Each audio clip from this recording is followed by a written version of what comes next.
Hi friends, আমি Soma's cooking চ্যানেলে আপনাদের সবাইকে স্বাগত। আজ আমি আপনাদের পাকা আম ও সেমাই দিয়ে অমৃত স্বাদের পায়েস বানিয়ে দেখাবো। এটাকে আপনারা পাকা আম ও সেমাইয়ের ডেজার্টও বলতে পারেন। তবে যাই বলুন না কেন, এটা খেতে এতটাই টেস্টি হয় যে যাকেই বানিয়ে খাওয়াবেন সেই আঙুল চাটতে থাকবে। আর বানানো তো ভীষণ সহজ, মাত্র 10 মিনিটেই এই ডেজার্টটি আপনারা বানিয়ে নিতে পারবেন। চলুন তাহলে এখন এই রেসিপিটি দেখে নিন। ভিডিওটি ভালো লাগলে লাইক ও শেয়ার করার অনুরোধ রইল। আর যারা এখনও আমার চ্যানেলটি সাবস্ক্রাইব করেনি তারা প্লিজ আমার চ্যানেলটি সাবস্ক্রাইব করে নেবেন। এতে যখনই আমি কোনো নতুন ভিডিও আপলোড করব তার নোটিফিকেশন সঙ্গে সঙ্গে আপনাদের কাছে পৌঁছে যাবে।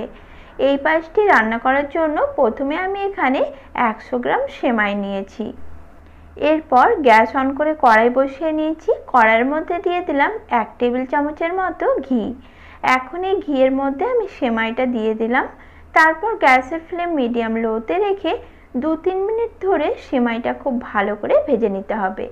যতক্ষণ না সেমাইয়ের গায়ে হালকা একটু লালচে রং ধরছে ততক্ষণ সেমাইটা ভালো করে ভেজে নিতে হবে।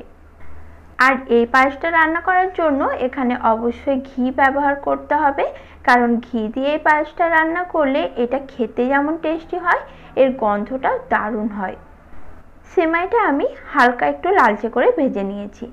এখন এখানে আমি দুধ অ্যাড করে দেব। আমি এখানে 250 গ্রাম দুধ দিয়ে দিচ্ছি।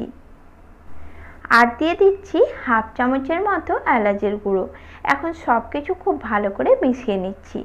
এখন দুধটা যখন উষ্ণ গরম হয়ে আসবে তখন এর মধ্যে আমি 2 টেবিল চামচ দিয়ে দিচ্ছি গুঁড়ো দুধ। এতে করে পায়েসের দুধটা খুব তাড়াতাড়ি ঘন হয়ে যাবে আর খেতেও টেস্টি হবে।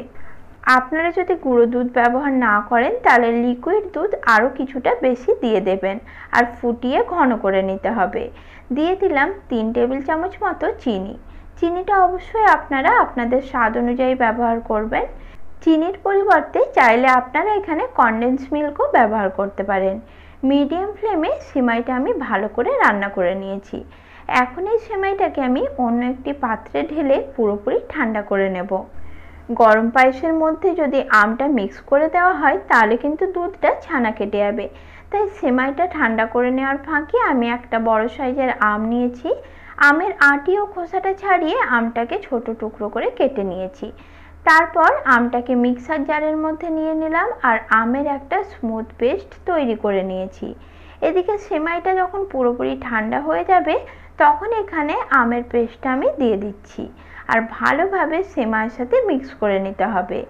আমের পিউরিটা সেমাইয়ের সাথে মিক্স করার সঙ্গে সঙ্গে দেখবেন খুব সুন্দর একটা ঘন ক্রিমি টেক্সচার এসছে আর স্বাদটা তো জাস্ট দুর্দান্ত হয়। এখন এটা আমি পরিবেশন করে নেব। একটি সার্ভিং বোলের মধ্যে পায়েসটা আমি পরিবেশন করে নিচ্ছি। এরপর ওপর থেকে আমি অল্প একটু আমন্ড আর পেস্তা কুচি ছড়িয়ে এটাকে সাজিয়ে নিচ্ছি।